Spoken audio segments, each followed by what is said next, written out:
तो क्लास आज हम देखेंगे कि फ्री रेडिकल्स की क्या कैरेक्टरिस्टिक्स हैं।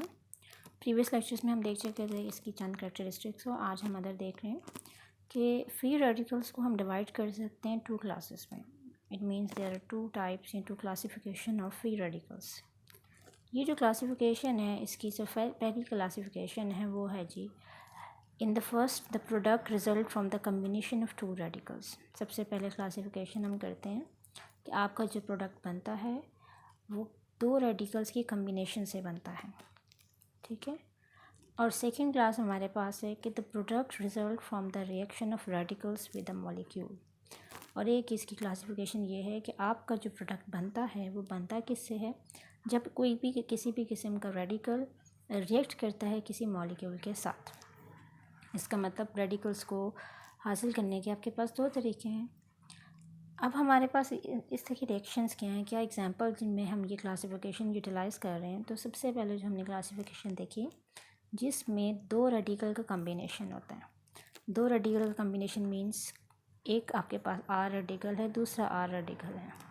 ये दोनों आपस में बॉन्ड बनाएंगे तो आपके पास आर सिंगल बॉन्ड आर बनेगा। This is the product which is form by the combination of two radicals, ठीक है। इसकी सबसे अच्छी जो एग्जांपल हम यूज़ करते हैं ऑर्गेनिक रिएक्शन में वह कोल्ब सिंथेसिस। कोल्ब सिंथेसिस आपने पढ़ी हुई है जी अल्केन अल्कीन और अल्काइन की प्रिपरेशन मेथड में। इस रिएक्शन में हम क्या करते हैं, हमारे पास कार्बोक्सिलेट्स के सॉल्ट्स होते हैं, they undergoes removal of electrons और हमारे पास रेडिकल जनरेट होते हैं R C double bond O और ओ के ऊपर एक डॉट। ड्यूरिंग दिस फर्दर स्टेप आपके पास कार्बन डाइऑक्साइड की रिमूवल होती है और आपके पास आर रेडिकल जनरेट होता है। ये आर रेडिकल अपने जैसे एक और आर रेडिकल से मैच करके बॉन्ड बनाता है, यानी कोल्ब्स इलेक्ट्रोलिसिस का मेथडोलॉजी है जिसमें ये यूटिलाइज होता है। जो सेकंड वन रिएक्शन है उसमें हमारे पास क्या जी प्रोडक्ट बनता है किसी ऐसे रिएक्शन से जिसमें रेडिकल रिएक्ट करता है मॉलिक्यूल के साथ। और इसकी एग्जाम्पल हमारे पास है जी ऑर्गेनिक रिएक्शन में फोटोकेमिकल क्लोरिनेशन ऑफ मीथेन, यानी आप कह सकते हैं it's a halogenation of alkenes in the presence of sunlight. It's a photochemical reaction. इस फोटोकेमिकल रिएक्शन में क्या होता है, हमारे पास यूवी लाइट की वजह से क्लोरीन का जो मॉलिक्यूल है वो ब्रेक डाउन करता है इनटू इट्स रेडिकल फॉर्म। ये जो रेडिकल जनरेट होता है ये स्टेप को हम कहते हैं जी इनिशिएशन। देन ये इनिशिएटर जो है आगे आपके मॉलिक्यूल से रिएक्शन में जाता है और आपके पास प्रोडक्ट मिलती है जी HCl एंड CH3 रेडिकल। ये रेडिकल जो इस स्टेप में जनरेट हुआ फर्दर क्लोरीन के साथ रिएक्ट करके बनाएगा जी क्लोरोमीथेन, ठीक है। और क्लोरीन रेडिकल फिर से जनरेट होगा। दीज स्टेप्स जो ऑनगोइंग है जो बार बार रेडिकल को जनरेट करें यूटिलाइज़ करें इन्हें हम कहते हैं जी प्रोपागेशन स्टेप, ठीक है। तो इसमें जो प्रोडक्ट हमें यहाँ पे इस स्टेप में मिली है ये स्टेप हमें कैसे प्रोडक्ट का मिला है, जिसमें आपका जो रेडिकल जनरेट हुआ था वो किसी मॉलिक्यूल से रिएक्शन दे रहा है और एज अ रिज़ल्ट हमें प्रोडक्ट मिल रहा है। ये रिएक्शन यहाँ पे रुकता नहीं है, ये कंटिन्यू रहता है क्योंकि फ्री रेडिकल की जब तक जनरेशन होती रहेगी ये रिएक्शन प्रोसीड करता रहेगा। ऐसे रिएक्शन को हम चेन रिएक्शन कहते हैं, ठीक है, क्योंकि इन रिएक्शन में आपका जो टर्मिनेशन स्टेप है वो नेसेसरी है अगर आप इस चेन को रोकना चाहते हो। अब चेन टर्मिनेटिंग स्टेप जो है वो कैसे होता है, चेन टर्मिनेटिंग स्टेप में पॉसिबिलिटीज़ हैं, यहाँ तो आपका क्लोरीन और क्लोरीन रेडिकल आपस में मिल जाएं, ठीक है, ताकि आपका कोई जनरेट करने वाला रेडिकल पीछे लेफ्ट बिहाइंड ही ना रहे। Otherwise there is a chance when जो भी रेडिकल्स आपके पास बचे जैसे यहाँ पे मिथाइल रेडिकल है क्लोरीन ये आपस में ज्वाइन करते हैं तो आपके पास क्लोरोमीथेन बनाते हैं।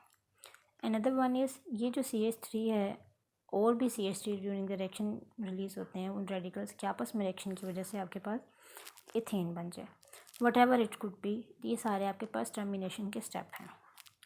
अब वो कहते हैं जी टर्मिनेशन के जो स्टेप है ना उसका जो रेट कांस्टेंट अगर हम चेक करें तो वो बहुत ज़्यादा होता है, they have a large rate constant, ठीक है।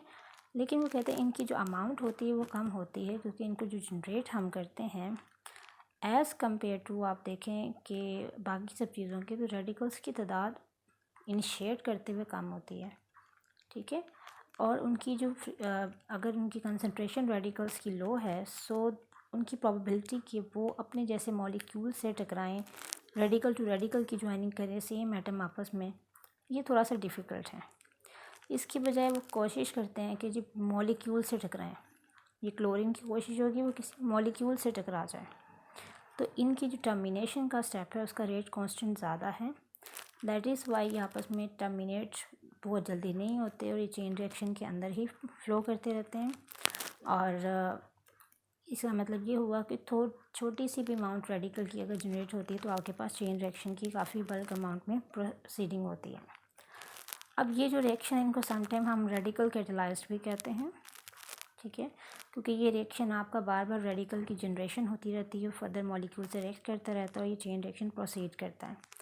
तो रेडिकल कैटेलाइज्ड को कंफ्यूज नहीं करना कि जी कैटेलाइज्ड के लिए हम रेडिकल ऐड करें, समटाइम इसको इससे कहा जाता है, लेकिन इसका जो कैटेलाइज करने का रिएक्शन को स्टार्ट करने का चीज़ है वो जी आपके पास फोटोकेमिकल है या कोई भी पार एसिड है जिनकी मौजूदगी में ये रिएक्शन होगा।